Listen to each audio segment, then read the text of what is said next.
Thank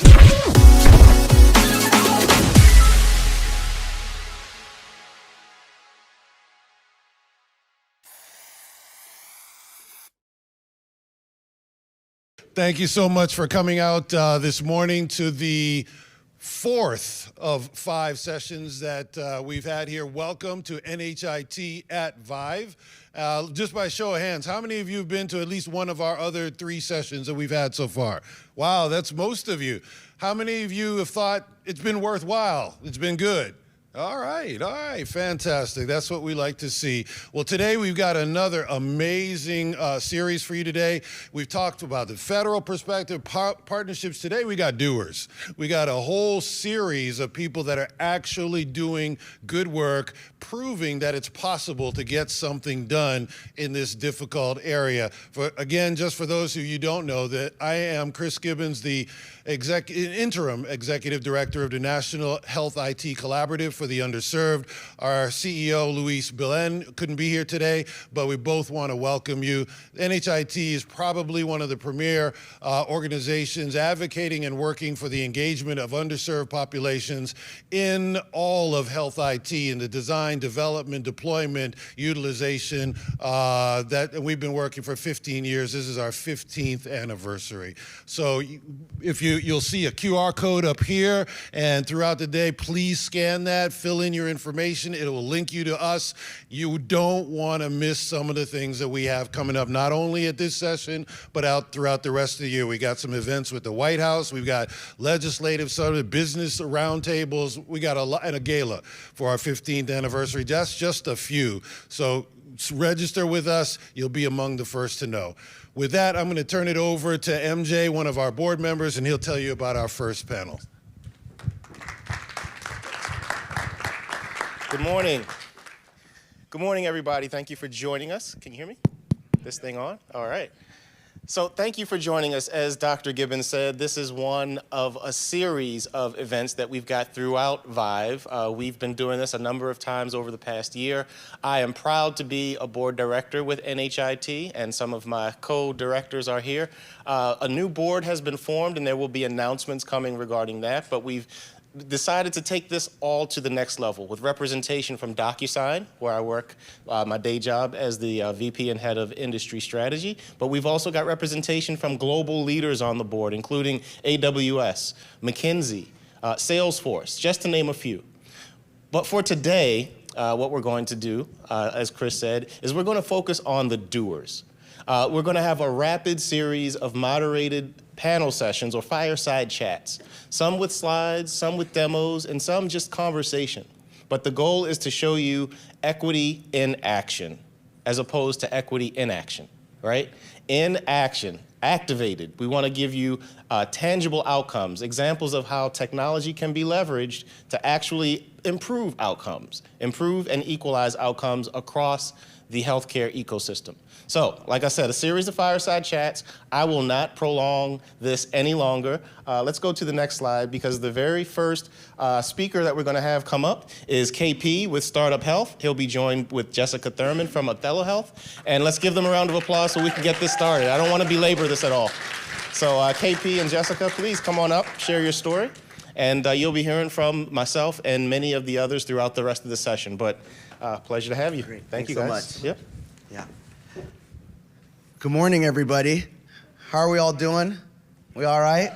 Can we get us warmed up here a little bit? So my name's Kapama Yalpala. I go by KP. I'm the Chief Impact Officer for the Health Equity Moonshot at Startup Health. And Jessica is one of our tremendous entrepreneurs working on health equity. So we're just gonna have a little conversation about what she's up to and what we're doing at Startup Health.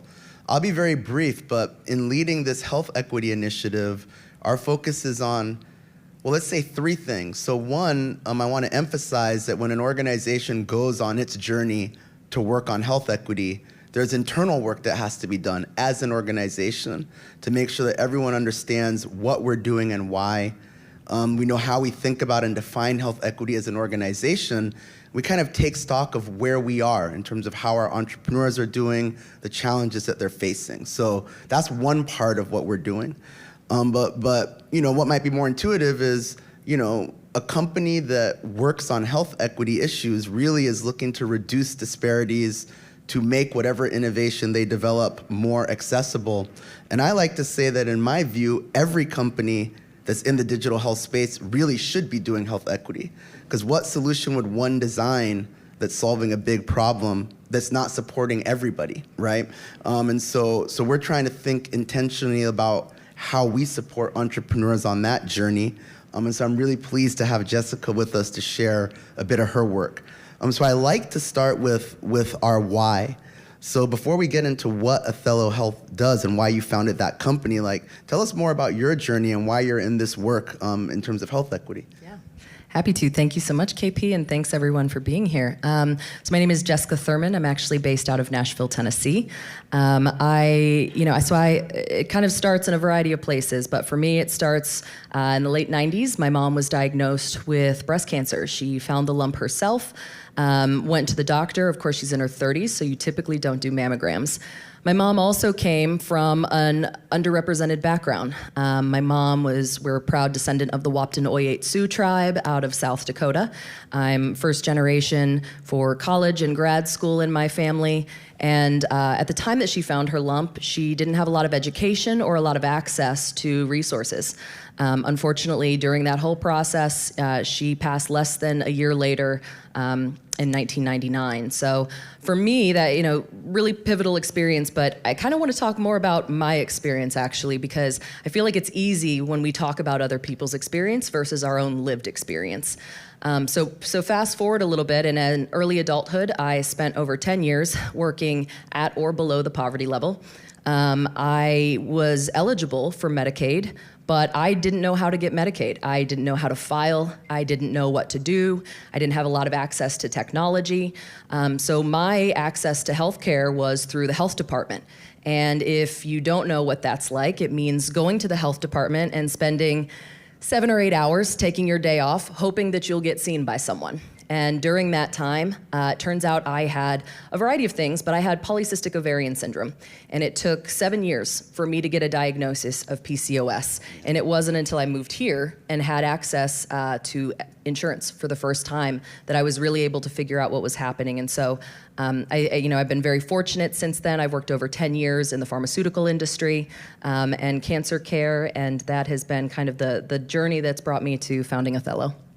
Thank you so much for sharing that. I feel like we, in these type of conversations, don't hold space for that. And I think I really appreciate you sharing, because it gives us context into your why. And, we feel very strongly that, one's lived experience shapes how they see problems, right? And how we see problems, that shapes the businesses we build, right? And so tell us more about what Athelo Health does and kind of the journey you're on with that organization. Yeah, so obviously, so we are a biometric anchored virtual supportive tool for women with breast and gynecologic cancer. That sounds great, right? But what does that mean?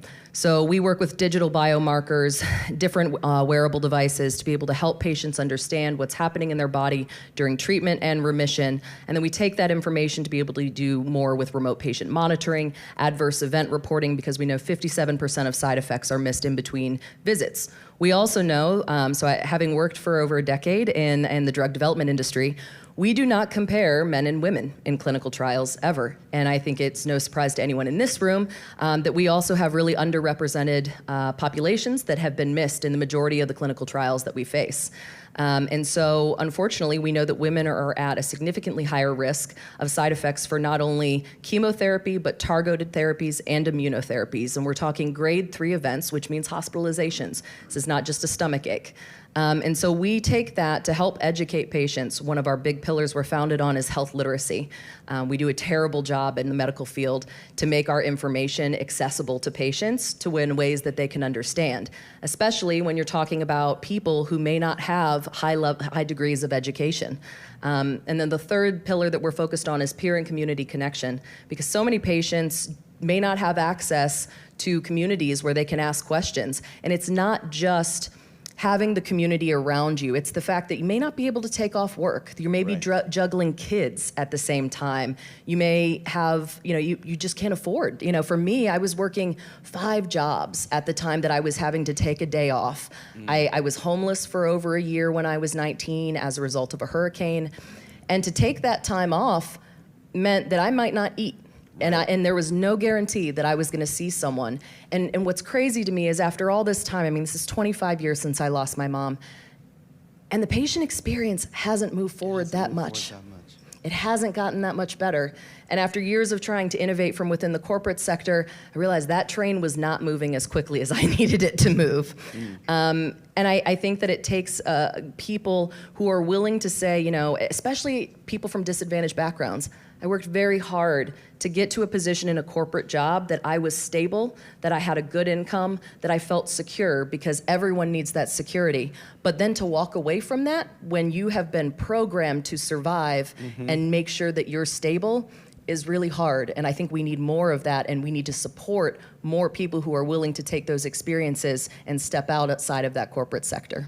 I really appreciate you sharing that context as well behind why you started this organization. Tell us more about, as you've put this organization out into the market and this mission, and you've gone out to grow your organization, what has that been like? How have people responded? Yeah, so I think that most people who work within health equity, you start talking about health equity, and either people get it or they don't. And that goes for investors as well. It's either something that you value long term. So for us, our goal is CMS. We get questioned very often about why would you go after CMS? That's one of the hardest routes you could possibly take. And I said, to be fair, not to say that patients at Stanford don't need access to a tool like Athelo, but the people who really need a tool and access to something like Athelo are the people who aren't going to Stanford. And I think we really need more people who are willing to take the long bet to say, I know this is going to be a harder road, but these are the people that I want to help. And it's been challenging, being a female founder. I'm a member of the LGBT community. I, proudly descended from an indigenous background. I was a Navy brat growing up, moved 9 times in 10 years. And those are all experiences that oftentimes I have felt like an other. I felt intimidated by the people I met, because those are the things I hide about myself. These are not the things that I talk about. And that's so valuable and important. Oh, it's so important. Maybe for our audience, you could share, because I think it's important to hear these stories. Give me a sense of an experience you had out there with an investor that did not go the way you hoped. And give us the layers of the why, because this is important to talk about in this context. Yeah, so one thing when you're talking about health equity, social determinants of health, there are so many KPIs and metrics that we're looking at that have not been traditionally valued or tracked by large insurance companies. Unless it's reduction in overall costs, emergency room visits, it's not usually valued as much. But when we're talking about things like financial literacy, the fact that patients don't know how to get access to treatment, they can't pay for it, that's a huge barrier. Even understanding what you're getting to your appointments, being able to take the time off, how do you tell your family? These are all really challenging things to navigate. And so when I bring these up to investors, bottom line is ROI most of the time. How is that going to make me money? And so it can be challenging, to be more creative in showing the ways. And I think that with value-based care, we're on the early end of that. But I think that there's more of a movement towards this, of understanding that this is not just about treating a tumor. This is about helping a patient and a person. And so a specific instance, I reached out at one point to an investor, and we met, and of course the first question, he listens to everything, and he says, so why women's cancer? What about prostate cancer? And I said, what about it? I said, yeah, it exists, and that's great, but that's not what I'm doing. I said, that's not why I'm here, and if that's not in alignment, I completely understand, respect your viewpoint, because the truth is that's not somebody I want on my cap table anyway. And that is something where we have realized that the mission alignment and the value alignment with the people who are going to come into a product like ours, we want them to be in it for the long term. And that's okay if we have to take a harder road, if we have to go over after grant funding. We've been a scrappy company. We raised very little capital and we did a lot with it. And that's the story I think more investors need to be listening to, is that if I can do this with that little money, imagine what we could do if we had the funding to make that happen. So, thank you. 100%. All about that. Thank you for sharing that story. As we're kind of getting to the conclusion of this session, what do you think about the way forward? Like, as we think about things that can be enablers to support entrepreneurs like yourself that are really moving this mission-based work and driving better outcomes in the communities that you serve. Like, what are things that could help enable the path that you'd like to see happen in the industry? Money. That's Dollars. the answer to everything. Money. But founders, underrepresented founders, they need support. And it's not just about, one of the things that's so interesting to me is we don't market ourselves as a health equity company. We don't market ourselves as focusing on SDOH. And the reason for that is we feel that every company should be doing that from the get-go, that should not be a reaction to something. It's not enough to be culturally competent, you have to be culturally proactive with what you're doing. Mm-hmm. And I think that there's more that we should be doing to help founders who even aren't diverse understand that and understand their responsibility, because the truth is, those are the people who have the most access to capital. So how are we reaching and educating? And that's hard, right? Because it feels like so much of what we do is educating other people on why they should care about us. Right. And that is, it's like, why is that my responsibility? But we're the people who have to lift everyone else up who doesn't have the same opportunity before us as we do. And KP's been fantastic. One of the most incredible people that we've met since we started. And I think you're a great example of lifting other people up. And we can be blunt and we can be honest about our needs. And I think that we just have to be more transparent and realize we can have these conversations, and it doesn't have to be polarizing. And we may not fully agree on how we're going to get to a resolution, but we can agree that we need to get there. That is well said. I'm going to leave it at that. Thank you so much, Jessica. Thank you. Thank you so much. Thank you. Appreciate you. All right, thank you, KP and Jessica. That was awesome. I'm going to ask our next fireside chatters to come on up, but we've got Christina Wong with DocuSign, along with Brandon Wilson from the Veteran Services of the Carolinas, and the next series of fireside chats we're calling Accelerating the Business of Healthcare. And I know that you guys have got some great stories to tell, so please head on up. Good morning, everyone. That was an amazing session. Thank you so much for sharing that story. This section, you're going to hear from 3 incredible leaders in this space.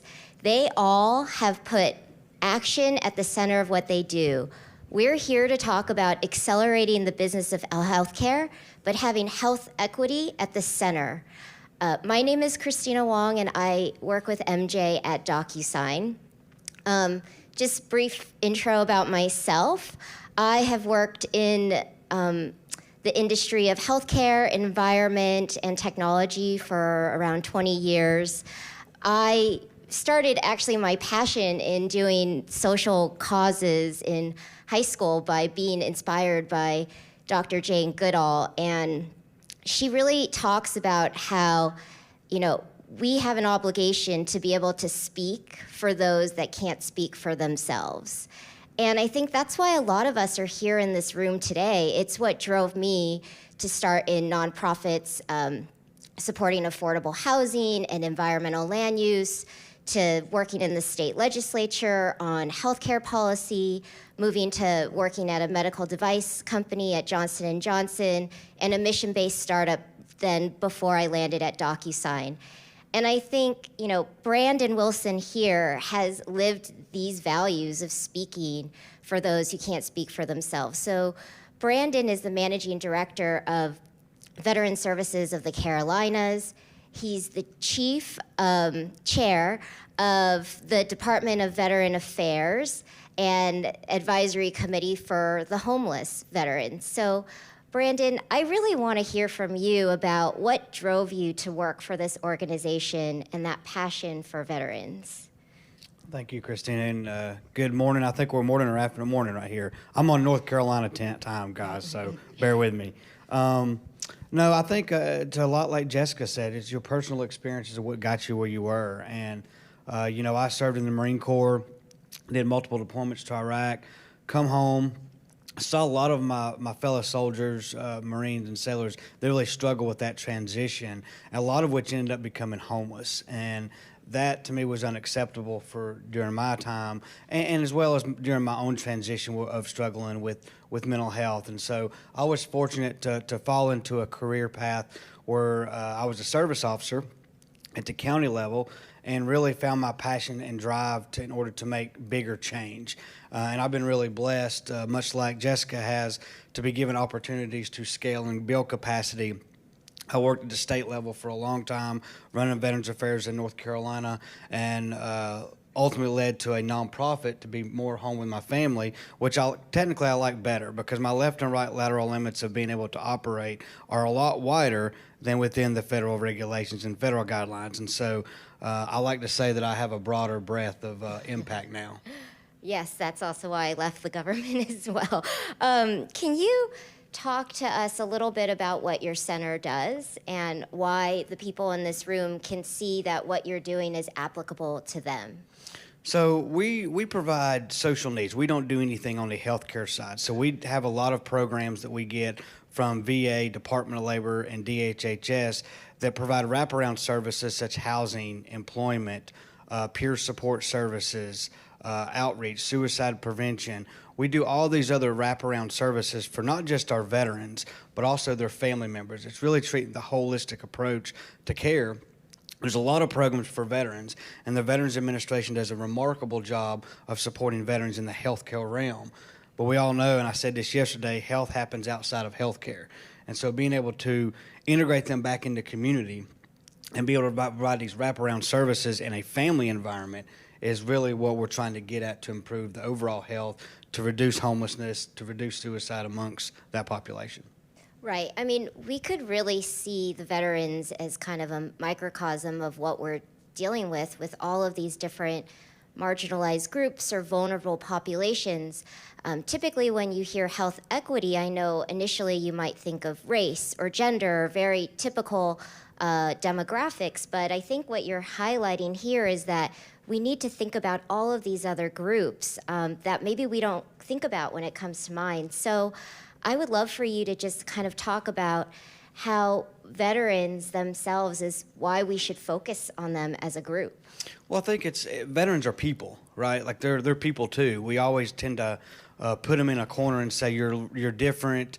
You'll come over here, the VA will take care of you, and we're doing them a disjustice. I think we need to do a better job of integrating them back into society, simply because more entrepreneurs these days are veterans. I don't know the number on that, but more veterans are entrepreneurs. And so we want to do a better job of integrating them back into our society. I think that within the veterans population, there's also these subgroups that we forget about.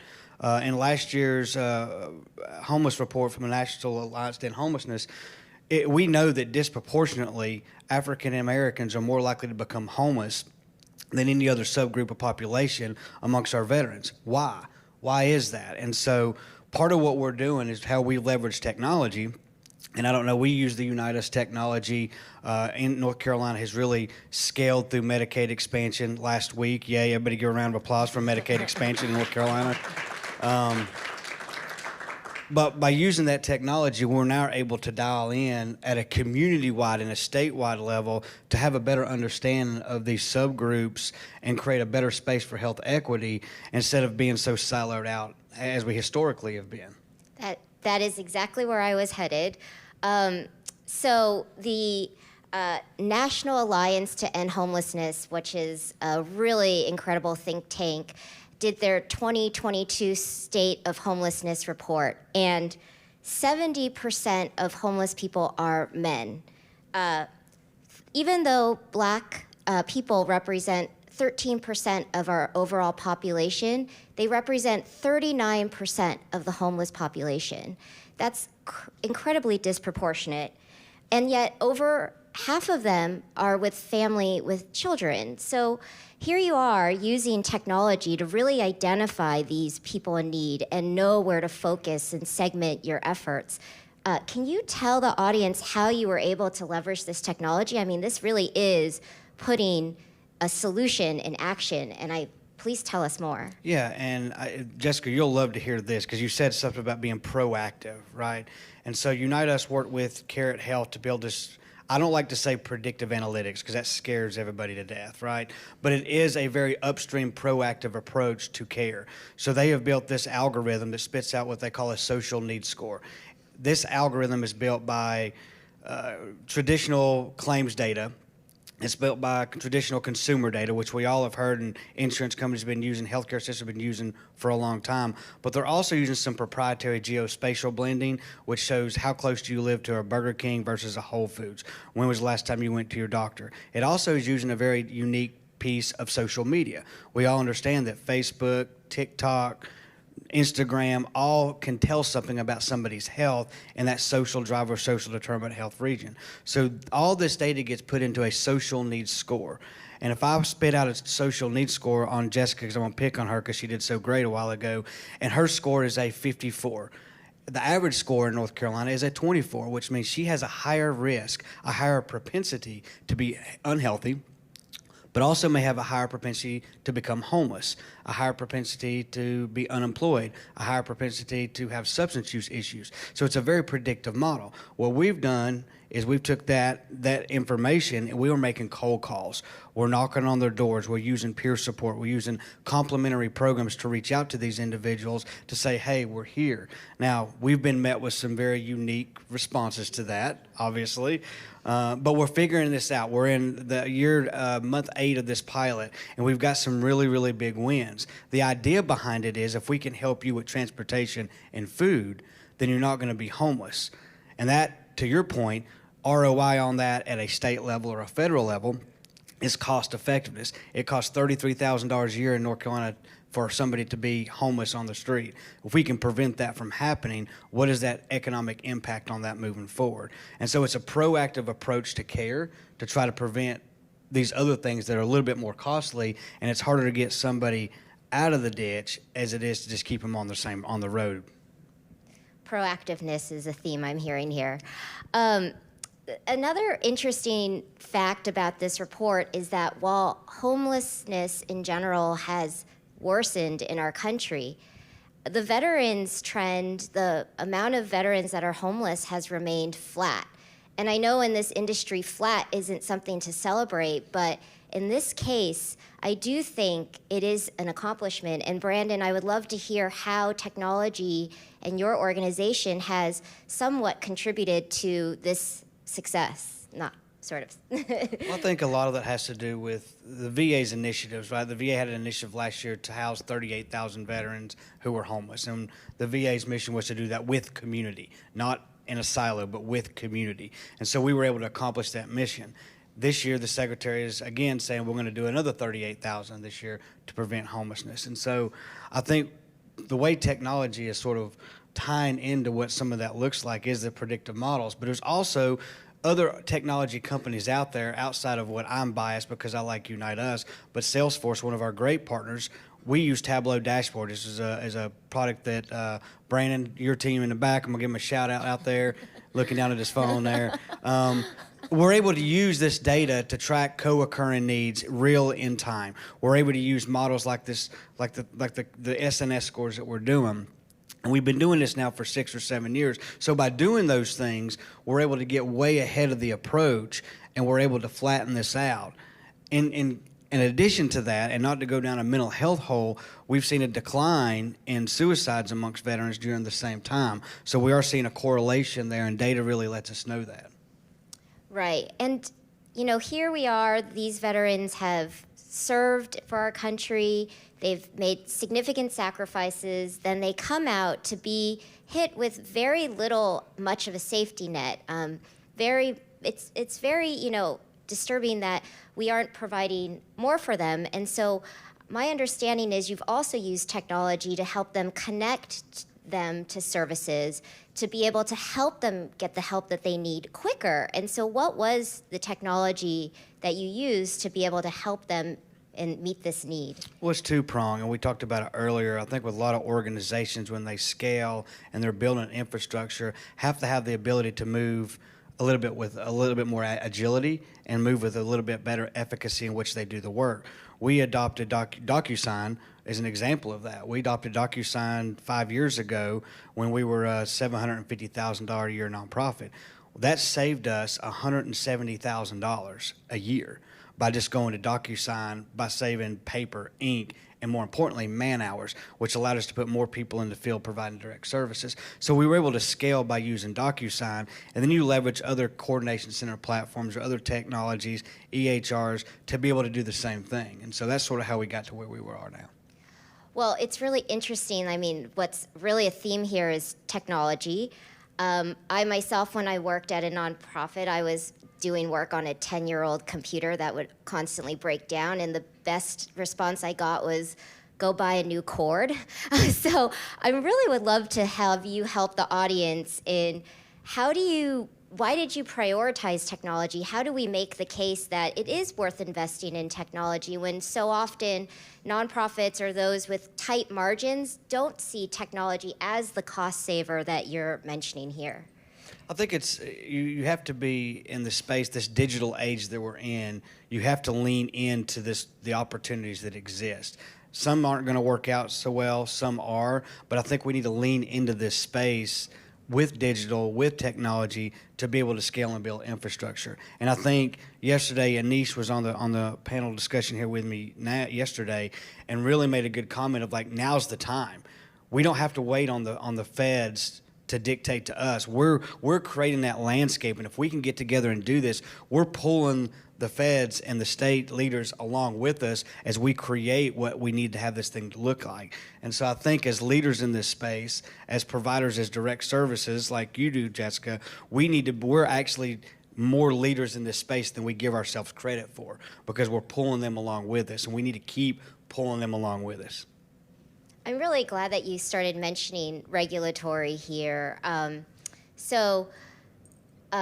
There is legislation right now in the California State Legislature, and it's around the idea that housing is a right. And what we need in order to survive, I took a survival training class, is first, your number one thing that you need is shelter, surprisingly. The second is water, and then food. The funny thing is these are not rights in the US. Can you talk a little bit about where we need to go from a regulatory perspective for meeting these social needs that we have today? Well, and I'll say this because I know we're running out of time here, and I want to end here, but I think conferences like this are really helping us move in that direction. And the way that on the regulatory side, it's sort of like what I just commented on before. We need to pull them along. But I think that what we need to do is have a voice at the table. I think there needs to be more direct service providers at the table of these discussions where decisions are being made that are impacting health at the bottom level, right? The Oreo approach is you have to take it from the bottom up, but you've also got to have air cover from the top down. And in the middle is that Oreo cookie where it's creamy. We all like to eat that. So I think it takes both the regulatory top-down approach and the bottom-up approach that we have to get together and work together a little bit more. And so I just want to say thanks for allowing us to be here. Jessica, I'd love to talk to you offline. Appreciate everything you're doing. Thank you so much, Brandon. Now I'm going to ask our next speaker, York, to come up. Yeah.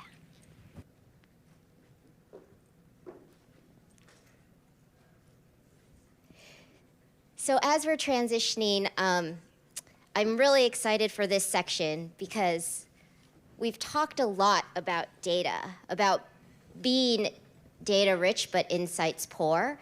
And I have here today York Schwartz, who has been in the industry for 30 years, started out with Sun Microsystems, moving on to GE, and then an elaborate career after that, continuing to be in healthcare, data, and interoperability. He was one of the first to start a health data exchange, and now is working on converging that gap between the HL7 V2 to HL7 Fire.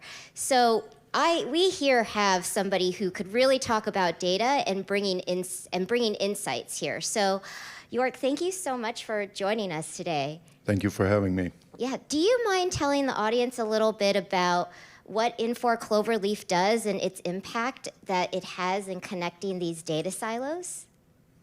Yeah, my pleasure. So Cloverleaf has been around for 25 years. It was one of the first original data integration engines that hospitals use to hook up the lab system and the PAC system with the EMR system. So that's, if you go back to the origins of HL7, the very first use case at UC San Francisco was to hook up the patient registration system with the patient record system and the billing system. And that's where interoperability in healthcare comes from. But obviously, over the years, we learned that a lot of interoperability, somebody said earlier, healthcare happens outside of healthcare. Healthcare happens outside the four walls of the hospital. So interoperability in healthcare today means all the different stakeholders along the care continuum that are involved in taking care, and it's ever expanding. Now we're talking about social determinants of health, getting data in from other parties. So bringing all this together so that a social worker can work with a nurse on a patient is just critical. Well, what's really interesting here is DocuSign pulled in Infor Cloverleaf to help us with our interoperability problems.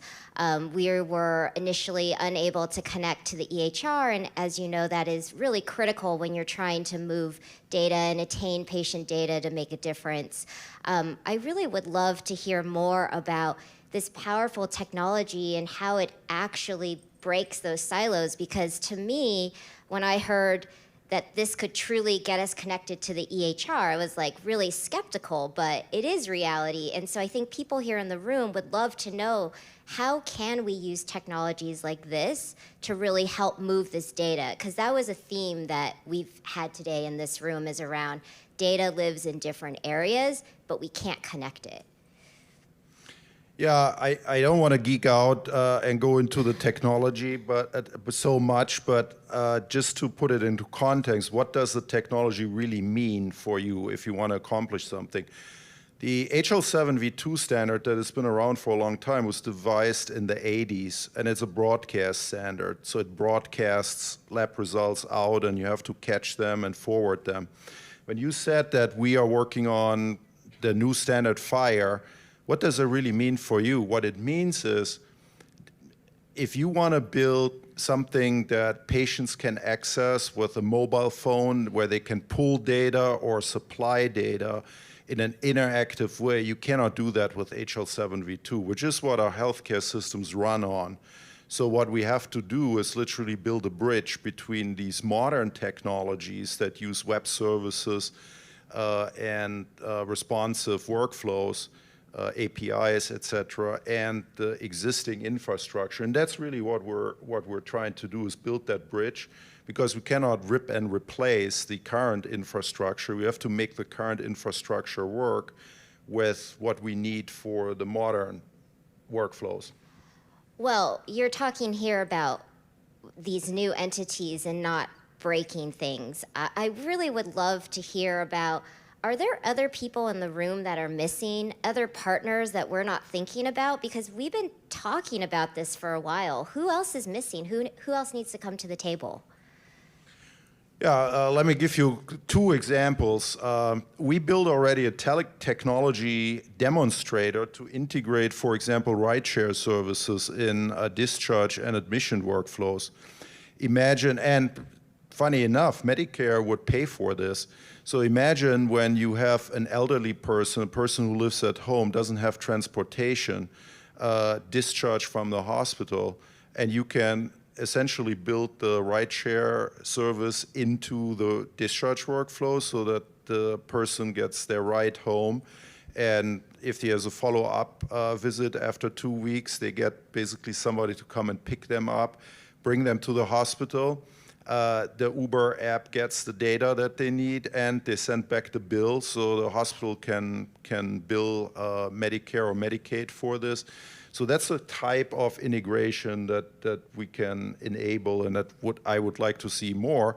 And then the newest example, and then I know it sounds really weird, but people talk about food insecurity and food prescriptions. So imagine we would do an integration with Walmart or with Safeway. I come from the West Coast, so we have Safeway. I know on the East Coast you have like Kroger and Vaughn's and other retailers, but just imagine that a doctor or a social worker could say, well, we provide food to this person to keep them healthy.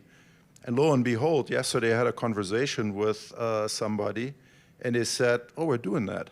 When we discharge patients, we ask them, would you be interested in getting healthy meals? And they said, they do this with every patient because they don't want to single out some people and say, oh, we think you are needy, so we offer you free meals. So they offer it to every patient because they know if patients go home and they get healthy food, they will become healthier. And so imagine this new world where we could hook up food prescriptions and make sure that somebody gets food delivered to their house because the doctor thinks this is the right follow-up. I love that idea. I am so excited to think about, especially when it comes to health access and outcomes, that's really the critical need. If you think about their journey, like Jessica was talking about, like she doesn't even have time off. She can't figure out all of these things that need to be done. And imagine if that was connected. Imagine where healthcare is connected to housing, to food, to transportation, but in a way that we can connect these systems. And a lot of that, Christina, is being done today already, but when it is being done today, it's like telephone, fax. It takes a lot of time from the nurse or from other providers that they could use better than chasing people on the phone and sending faxes around. But in this view that you have in connecting data and breaking these silos, for those of us in the audience that want to start piecing these pieces together, but we don't have the resources, the money, the expertise to do this, where do you prioritize and where do you start? Yeah, first of all, the big message is if anybody tells you that you cannot do it with your existing infrastructure, I'm here to tell you you can build all this on top of your existing infrastructure. So that takes a lot of the pressure away. So you can make your existing infrastructure work to lower the threshold in actually doing it. And if you are investing into value-based care where all of these things are being reimbursed, I think it's a good investment to save the time, as I explained, that otherwise nurses or care providers would use in doing manual coordination, because then you can take more patients and you can help more people with the same staff that you have. So I think that's where the return on investment would be. Just to push you on that a little bit, DocuSign, we've been trying to get the facts out of healthcare for a while. And, here I've had experience working on a 10-year-old computer at a nonprofit. So when you say build on the existing technical stack, can you describe a little bit more of like what that would entail for somebody who really does want to do this? Yeah, by the way, I'm very excited about what we are doing together in allowing patients to already do all their paperwork before they even come to the hospital, which will save time at the hospital and will improve the patient experience. So I'm very excited about that. And that's a good example because we can put this modern workflow on top and expose it to the patient with the existing infrastructure. It doesn't matter what EMR they have, because we pull the information from the EMR, provide it to you, you put the envelopes ready, provide the web interface, and then we integrate that data back into the EMR so that it's seamless for from an infrastructure perspective. We provide that as a cloud service so people don't have to build any infrastructure, so they just use the service. And it's a very painless experience that improves the experience for patients so much. Who likes to go to the emergency room and fill out 15 forms that you have filled out 20 times before, right? Well, thank you so much, York, for these insights. I really appreciate it. Thank you so much. You. And now our next speaker is Nicole from Alvi. Okay, she's going to come up and we can. Yeah, Thank you. Yeah.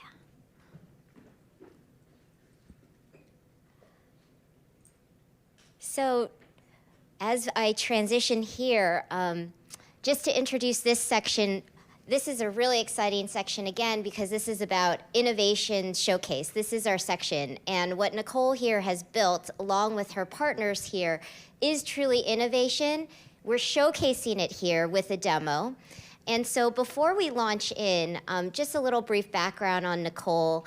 She started out in the clinical space and has worked for Epic for 7 years, and then Same Sky Health. And for her, she decided that there was something missing in this work and that she felt passionate to start. So she is the CEO and founder of a company called Alvi Health, who just got pre-seed funding.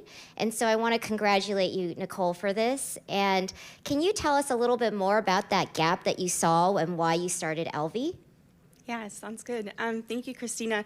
So, as you mentioned, I've been working in healthcare for a long time, and I've seen a lot of the different sides of the healthcare landscape. And in a lot of the recent conversations that happened after COVID, in talking about health inequity, we had this spotlight that started to get shined on it, and the same problems kept coming up. Everyone was saying that they don't have data. They have no insights into what types of health disparities existed amongst their populations, and they really had no idea where to start. And so that's really what led me to create Alvi, is to give people a tool and a solution that they could use so that we can start activating health equity and start doing something about it rather than talking about it. Yeah. Well, we are not going to be talking about it. We're going to show you. So why don't, before we start going into the demo, I really would love for you to describe to the audience who you partner with for this demo, and what was it that drove you to have this vision that we're going to see here today? Yeah, so we are using the power of the Salesforce platform, and we'll be showcasing Alvi alongside Care Journey and DocuSign. And what we really wanted to show you is that these are things that you can do today. And so much of the problem that we have within healthcare right now is the lack of interoperability. And so we wanted to be able to showcase also how having a fully integrated workflow can really help to advance health equity and allow you to do more to actually address health disparities. Well, what I find really interesting here, though, too, is I don't want the audience to see this as a demo for a demo in itself. This was something that is really to inspire you of the art of possible. This is really not something that you take home and say, hey, this is what we should do, but it's really about this idea that partnering together, we built this in just a matter of weeks, not months, to show you what is possible when we all come together as a team and collaborate and really can address some of these issues that we have with data and health equity.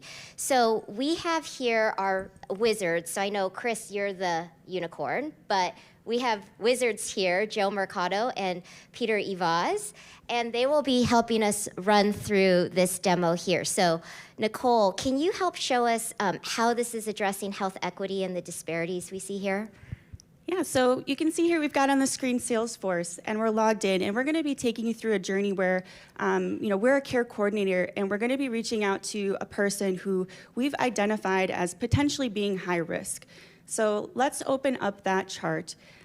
We can see here now all of this person's information. You can see the Alvi screen up in the right-hand corner there. And what's happening is we're using the scary thing, predictive analytics, to proactively identify different barriers to care along with health risks that this individual might be exposed to. And so you can see that for this individual, there's also a strong chance that they're Spanish speaking. And so leading up to the outreach, we can actually strategically ensure that the care coordinator that's going to be reaching out to this person is bilingual. So being able to up-level our work so that we can be more efficient and have a more likely opportunity to actually reach this person. Well, I am really impressed that you can get this data. We've been talking a lot about data and action, but I think as another theme in this conference, we've seen about the workforce and the really huge burden that the staff has had to endure. Can you talk a little bit about how leveraging this data can address some of these workforce issues that we're seeing in healthcare? Absolutely. At my time at Epic, I really got to experience firsthand the frustrations from nurses and doctors of having to balance patient care with doing all this documentation in a computer system. And so it was really important to think about how we can automate and make things easier. So that's part of why we're surfacing this information in this data. So if we click on that missing section there, we can easily see the demographic information that we need. And as we know, without having before we can actually do something about health disparities, we need to measure them. And so that's why it's so critical to have this information.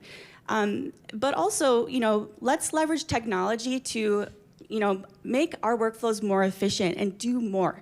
So with that, if we click on this assist button here, you can see we've got this generative AI, which in a lot of, with the current state that we're in right now with the staffing shortages and turnover, it can be really hard to stay on top of the training and being able to provide equitable quality of care across the board.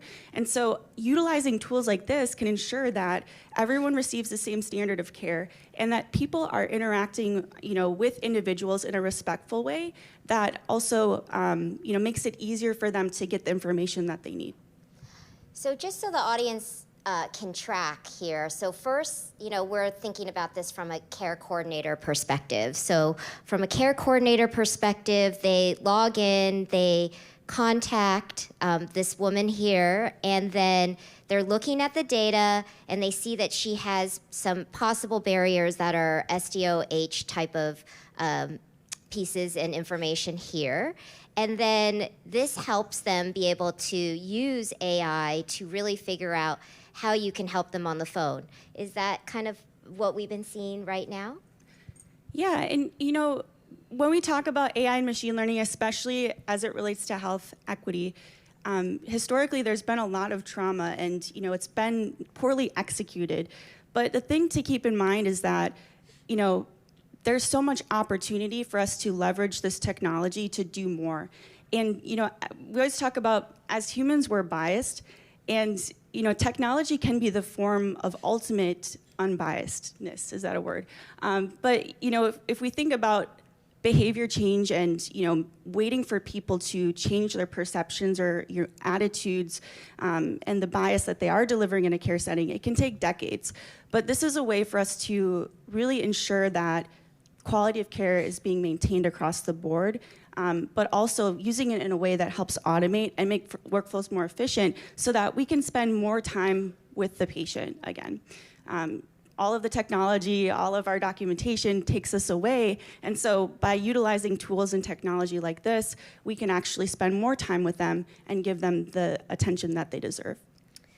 Well, I see here that we have a SNAP portal out here, and I think what we're trying to really show is that there is that continued access to getting care, as Brandon mentioned, as Jessica mentioned. And so I think, what really struck me was when I saw that the CDC wrote in 2020 that 56% of adults fail to see a doctor in a year for their routine checkups. And so I don't think all of it has to do with health equity access, but a lot of it is. So can you walk us through about how this platform is connecting someone like this woman here for food insecurity and this SNAP program?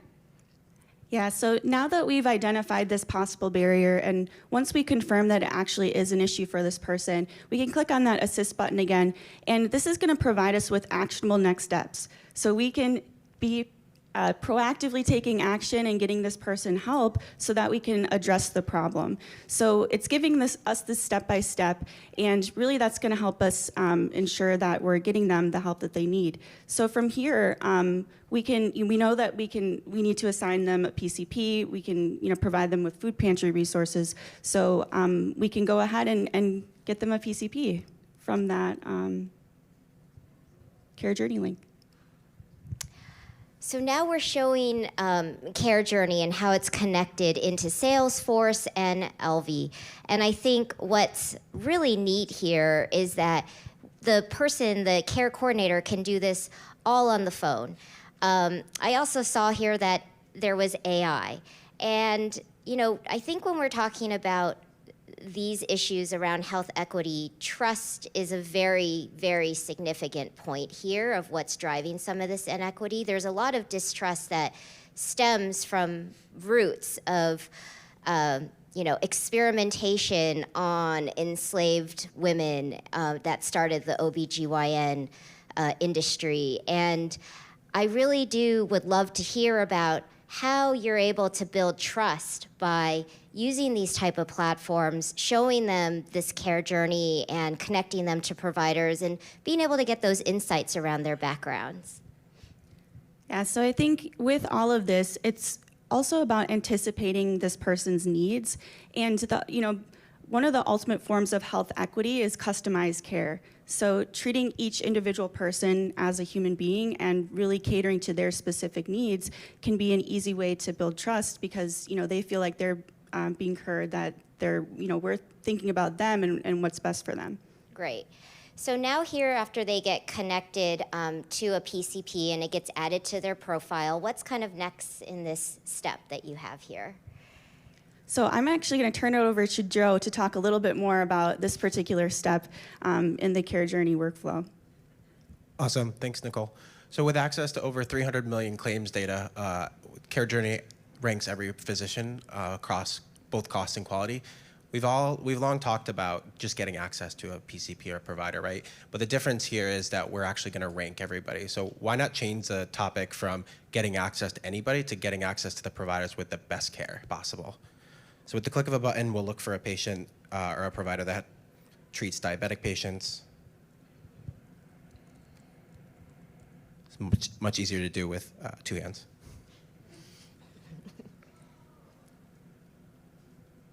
And you'll quickly see all providers in that area. Hang on.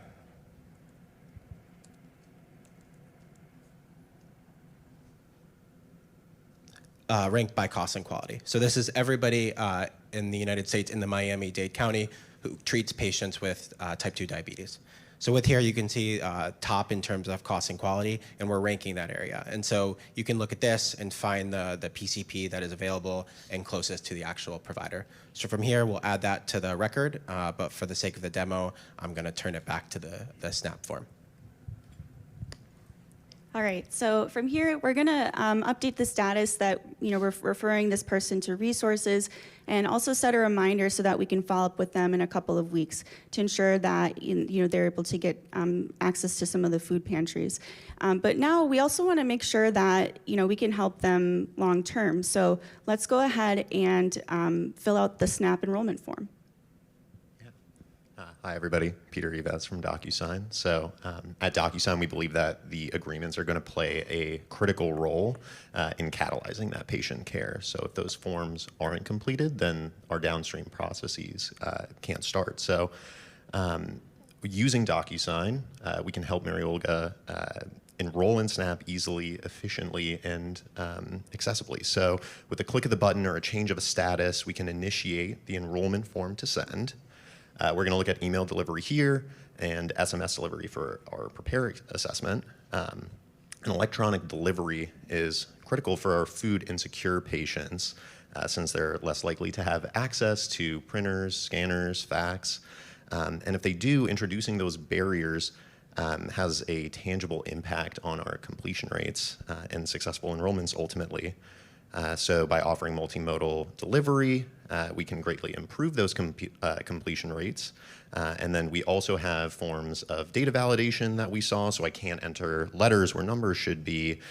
You saw some conditional formatting, so if I click yes, I do need an interpreter, then it automatically populated with the preferred language that was already updated into that record. And then ultimately this is going to result in cost savings for our staff as well. They won't have to conduct as much data sanitization or conduct manual entry, completing or re-entering not in good order forms. So that's another critical factor to delivering this care. Thank you so much, Joe and Peter.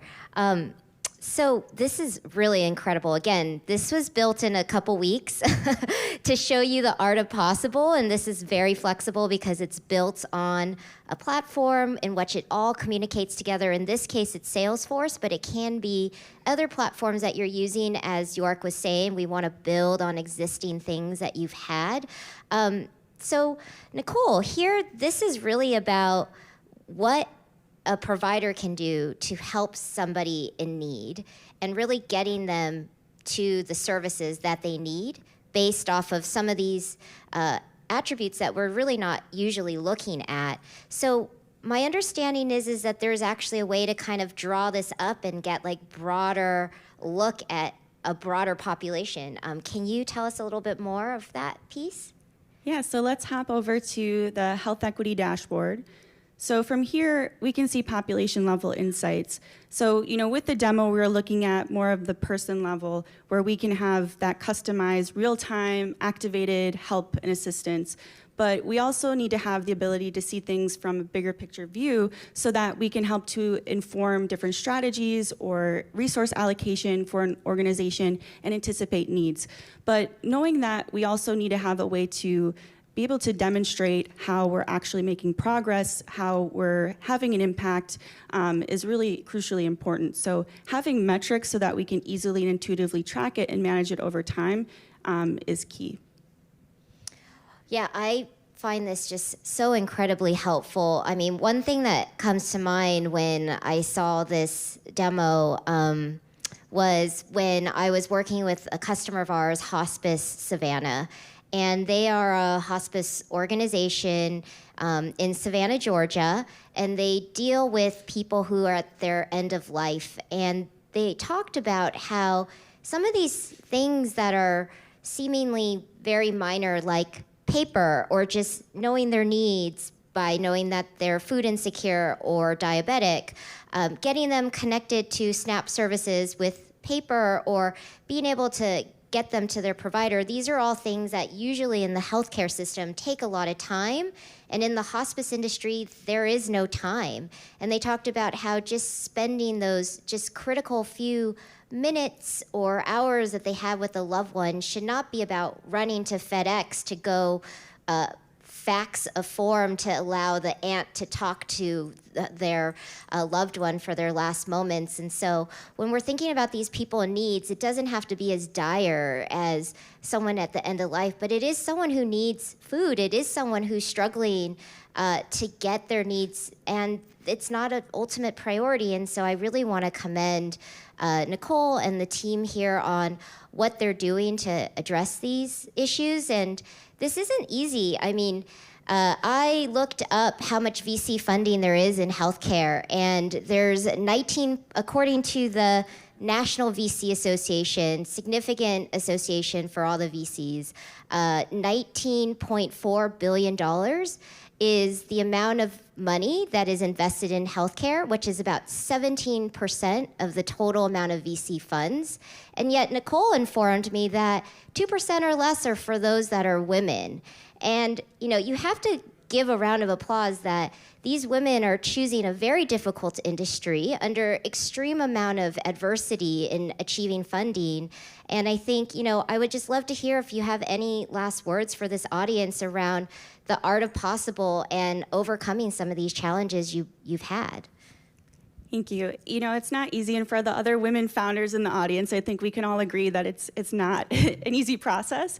And you know, by no means am I an expert in this, but you know, I do feel incredibly, you know, passionate about helping other women to sort of embark on this path, especially in technology where you don't see a lot of women in tech.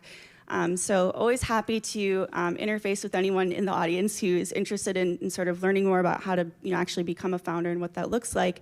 But you know, just know that there's hope. But I think too, there's a lot that's shifting within the industry now as well, where there's more intentionality around trying to support, you know, underrepresented founders, and it also that there's growing interest for health equity. I think when I started the company a year and a half ago, it was a lot of different conversations happening about what actually is health equity and why it's important, and how can we actually, you know, realize ROI or profitability from this type of work. But now that's really changed, and I think that's what makes me so hopeful for the future, is that I think that everyone's more aware of how important it is, and you know, it's a complex issue. It's not going to be solved overnight, and that's why it's so important for us to have these integrated workflows where we're working together with Salesforce, Care Journey, and DocuSign, because we can't do it alone. And so, you know, without being able to come together and all do our part, we won't be able to make any advancements. Well, I wanted to just end on just a note of, I hope what you saw here was with Brandon's story, is that technology can help you really identify those people in needs. It can be a source and a cost saver for you, in that you can have data and gain insights and really act upon it. And then when you see what York had talked about is around, we don't have to start from scratch. We can build off of what we have, and that this technology is here today to do that, and we can do it as well. And then what I loved about Nicole's section is that the art of possible is real. We have the technology here today. It doesn't take a long time, and it doesn't necessarily cost a lot of money. And so it's just time for us, again, that I hope you remember that we're all here because we're all trying to speak for those people who cannot speak for themselves. We have resources here, it's available, and I just hope that this can really help you when you go back to your organization to make a difference. So thank you so much for your time, and now I'm going to introduce Adam for his next section. All right. Thank you, Christina. So Dr. Adam Glassifer from Amazon Web Services.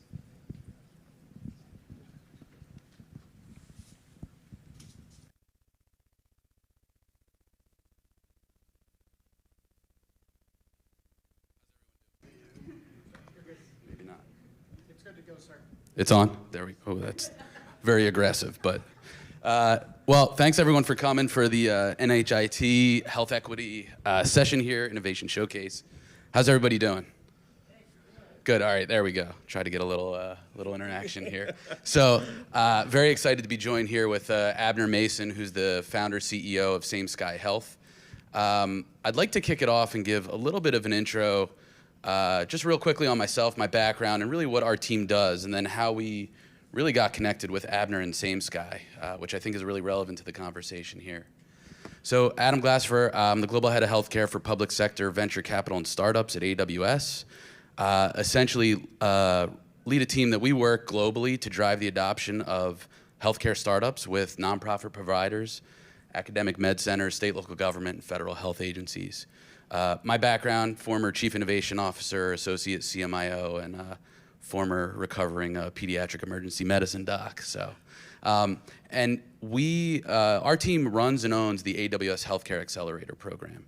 Launched in 2021, the purpose was really to work backwards from our healthcare customers and find high potential startups that solve the mission critical problems of those organizations.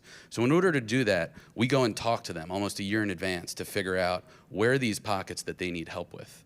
So just yesterday, for example, we announced the 23 companies in our current cohort that's focused on workforce solutions. So a lot of the conversations that have been going on here today, companies in the Americas, companies in EMEA will be running that globally. Interestingly, we also heard loud and clear from our customers that health equity was an area of focus. So last year, we ran a cohort focused on health equity. And we were very fortunate to have Abner and Same Sky in that cohort, as well as many other unbelievable companies really finding problem areas in the health equity space and solving them, like really solving them, not just talking about them. And that's kind of what we want to do today. And my job is super easy because I'm just going to tee up Abner and kind of stay out of his way from here. But I think to start, do you mind just share a little bit about yourself and Same Sky and what the mission is? Sure. So I'm Abner Mason. I'm founder and CEO at Same Sky Health. Thanks, Adam, for this conversation.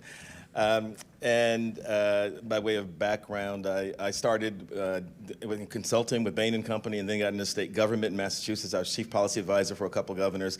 And one of the key insights I learned there was this: how much we're spending a lot on healthcare in the U.S. In fact, Medicaid is the #1 budget item for a lot of states. And I used to spend a lot of time trying to talk off the ledge, the Secretary of Education and Environment and Public Safety and Elder Affairs. All the other parts of state government were getting squeezed because of Medicaid. And I think Medicaid is important, and I supported that and was really excited about making sure that we fully funded Medicaid. But the thing that became clear to me is that we're just not getting great outcomes. We're spending a lot of money, but we're not getting great outcomes. And that was one of the things that led me ultimately, there's some other things, to create what is now Same Sky Health. Because I think we've got to do a better job of connecting with healthcare consumers. That includes patients and health plan members and people who engage with the healthcare system. One of the areas that really needs work is how we serve low income and multicultural and underserved and people who are impacted by the social determinants of health. So I came at this with this work and creating Same Sky Health, and we'll talk more about what we do in a moment, with this vision and this hope that we can do better. We don't have to settle for the results we're getting from our healthcare system. We don't have to settle for a healthcare system that doesn't serve everyone.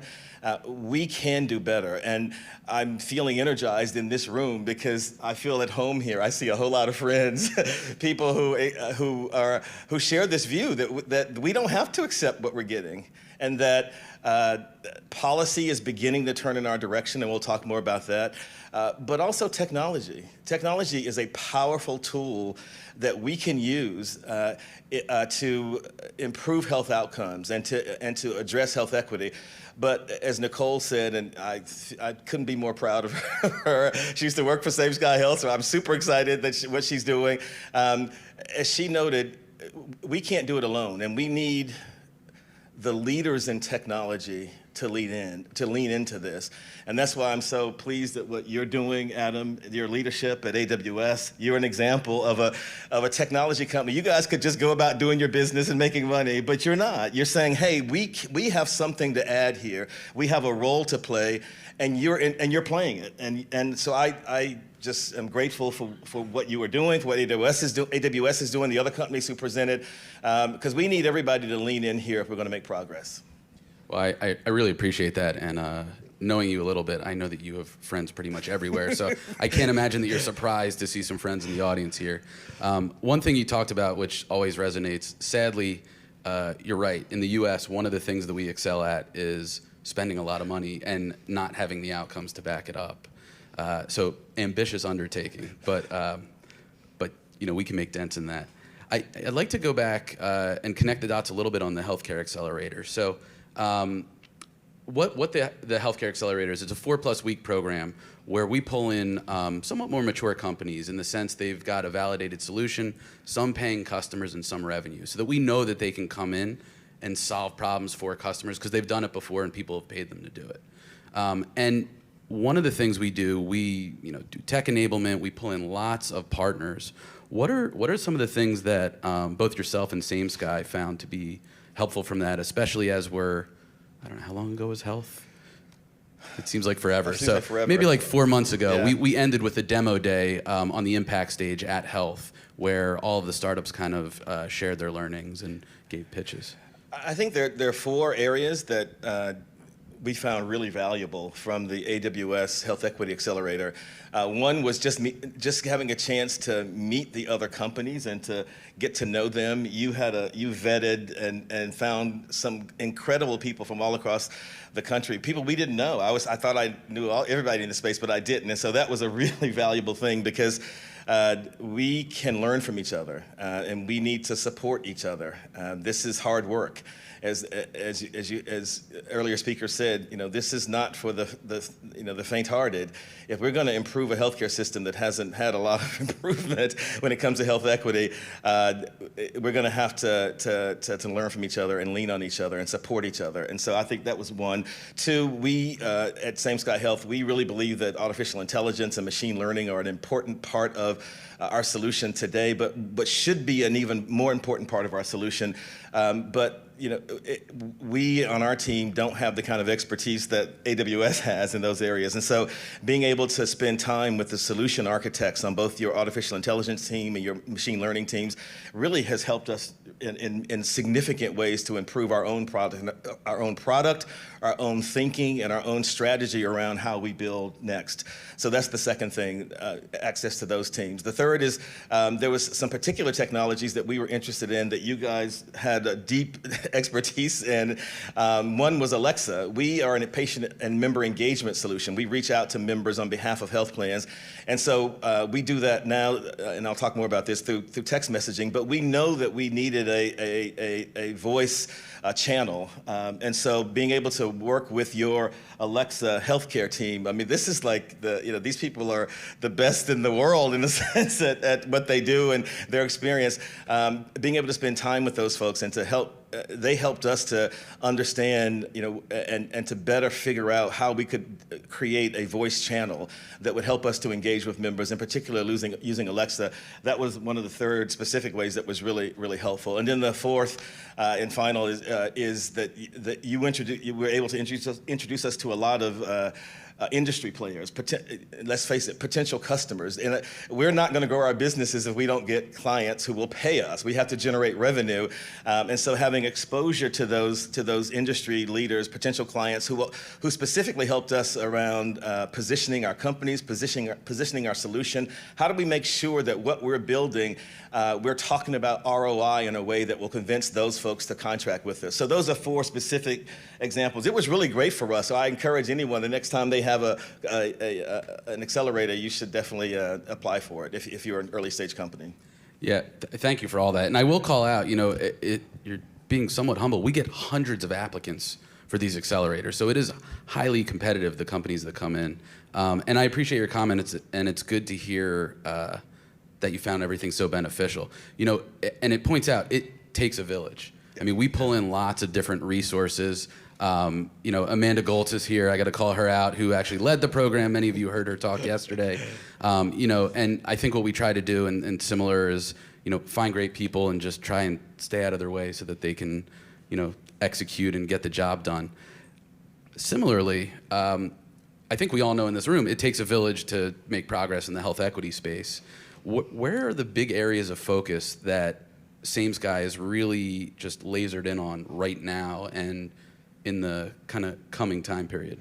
So it's a good question. At Same Sky Health, we're really focused on helping our payer partners. So, healthcare is very complicated. I'll offer advice. We learned the hard way. You've got to figure out who you want to sell to and sell to them. If you try to sell to everyone, mistake. And so we have really focused on payers. And for us at Same Sky Health, even within payers, we focused on the government side of the government market, which means Medicaid, Medicare Advantage, and exchange. We're just now starting to do a little commercial. And what we are helping our payer partners to do now, what we're laser focused on now, is helping them to create a more personalized, customized member experience so that they can get the kind of engagement that allows them and us. We partner with them. We're white label. We act in their name.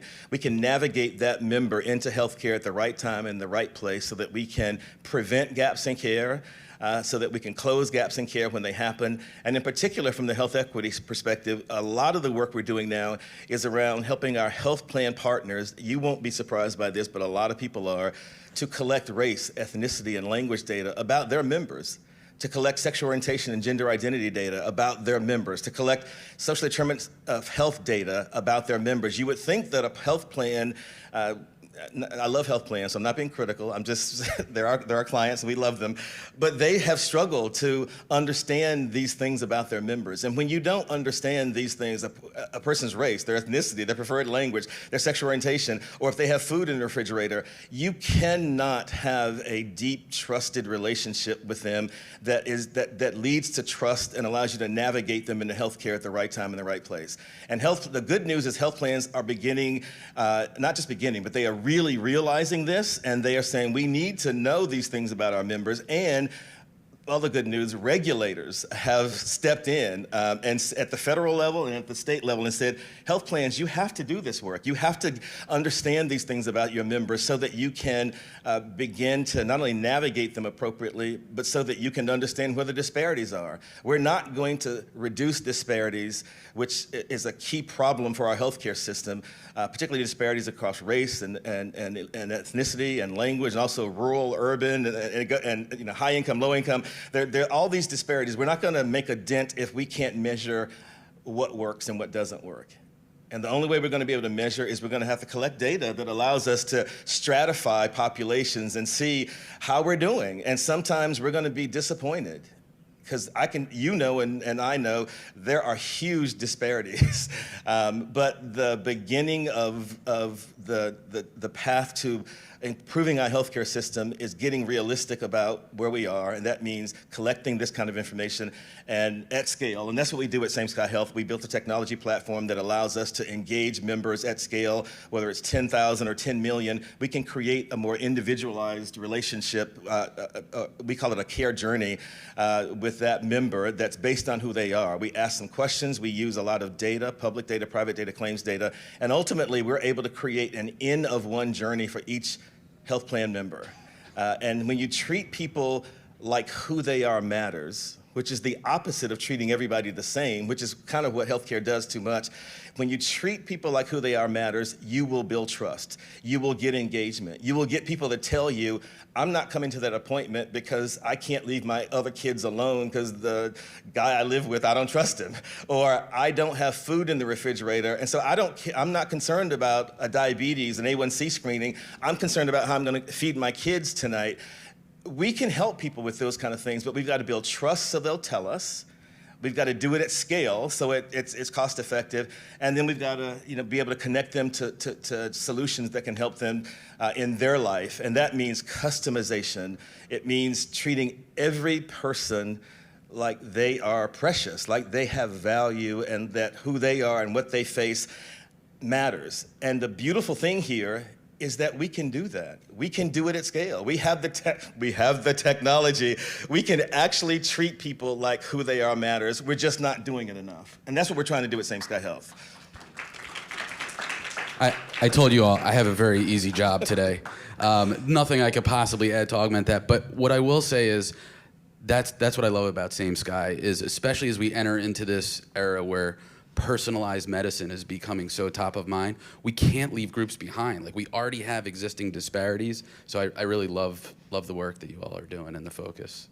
One quick, do we have to wrap?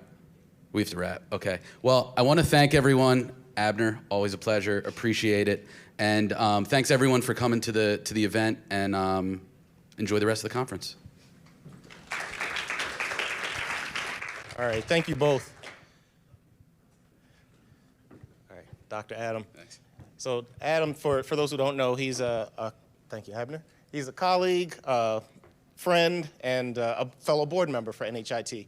So I have the pleasure of being the final bookend, and I'd like to call up the final speaker, Dr. Michael Penn with the American Medical Association. This is going to be an amazing, concise discussion. We're gonna land the plane. But I feel like I'm really excited to do it with Dr. Penn here. And what we're going to do is I'm just going to ask you a series of questions, and I'd love to get your unique perspective, because not only are you a clinician, but you're with one of the premier associations of clinicians, and you are a venture capitalist, and so you wear many hats. and we call those unicorns here. So speed round of dating. Tell us a little bit first about who you are, not just your name and your title in the organization, but I said yesterday in one of the sessions, WID, like really what you do. Oh my gosh. So the tagline is, I'm working to achieve health equity by any means necessary. I have way too many letters behind my name. I'm still recovering from all of that learning, and my brain is still trying to adjust. But bringing different perspectives to solving challenging problems is kind of what I do. What I will also say is I grew up in a very race-conscious household. So my mother was an educator focused on educating African-American boys. And my father was a civil rights leader when he was in college. So literally in this city, he helped as a student desegregate Nashville. So I have this beautiful picture of my father with Martin Luther King and other civil rights leaders. But that's kind of the mindset that I have. And there's so much to do. And I mean, I'm encouraged by all of the people and the solutions that have presented today, because as folks said, like this is the time. There's so much opportunity. Yeah. So next question. You've heard us say NHIT, NHIT. I like to actually call out every word of the acronym, right? The National Health IT Collaborative for the Underserved. And you serve as an advisor or as a director of health equity at the American Medical Association. Can you talk to us a little bit about what that means and some of the tangible outcomes that you've been able to realize in that role in an organization which honestly has a roller coaster of a past when you think about trust among the constituents and the patient population? Yeah, thank you for that. So my role is Director of Health Equity and Innovation within the Center for Health Equity at the AMA.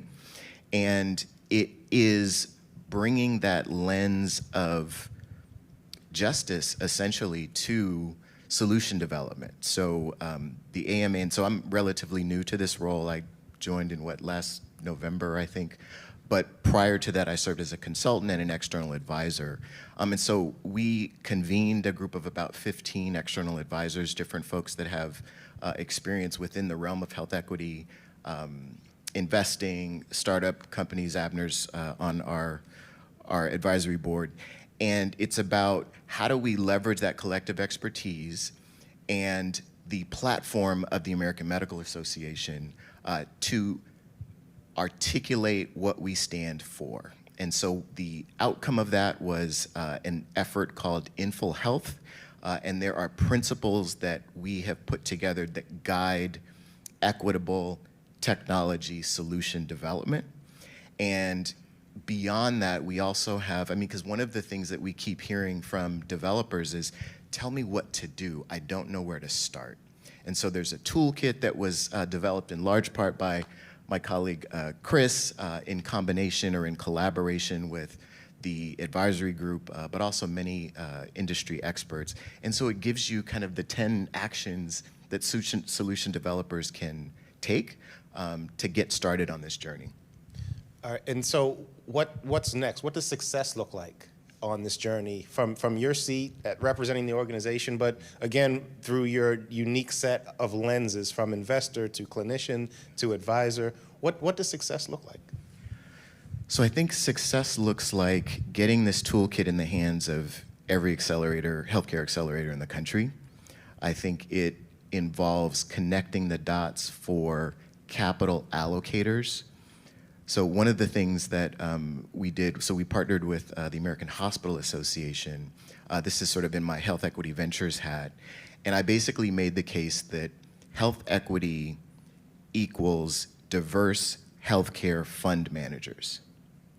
Because if you don't have people who look like and who are passionate about and don't sleep until these issues are addressed and closed, you're missing a huge contribution. So that's another.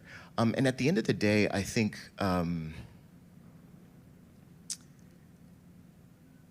it involves each person identifying what's theirs to do.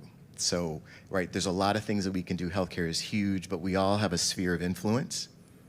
And it's asking yourself, what's mine to do within my sphere of influence? And as everyone has said multiple times, right, this is a team effort. And I guess the last thing I will say is my hope is that by bringing folks together, there's this unfortunate sense of learned helplessness when you think about the challenges associated with health equity. And so that's where community becomes really, really important. And so again, by focusing in on your unique sphere of influence and making something didactic and specific and targeted, I think we're gonna continue to make great progress. Yeah, that is an excellent place to leave us. Yeah, we won't actually drop the mic, but I think you just did. I'll ask Dr. Chris Gibbons, the Interim Director of NHIT, to come up and close us out. And again, thank you all so much for each of the speakers and the audience and our fellow board members. Thank you so much. This one on? Yeah. Well, we hope you enjoyed what we did for you. We tried to show you that good things can be done, and a lot of people are doing it, not just a number of people, and a number of them, almost all of them, are partners of NHIT. They work with us, we work with them. Tomorrow at our last session, 10:15, I believe you're gonna hear one more session of the business case of health, where you're gonna hear some of the good things, some of the other good things, our new board members, and some of the amazing things that we're doing. You don't wanna miss that. As we close, I just wanna call out some of the special companies, organizations that have made this session and the other sessions possible. First, the AMA. The AMA has become a very strong supporter of NHIT, and we really appreciate it. Thank you, Michael, for being here on their behalf. Also, Carrollty, a large health system, more in outside the United States, but they have a strong presence here in this state. And finally, Hims and Hers, a large telemedicine outfit in this country. These are our big supporters that made this day possible. Thank you for coming, and we'll see you tomorrow at 10 o'clock.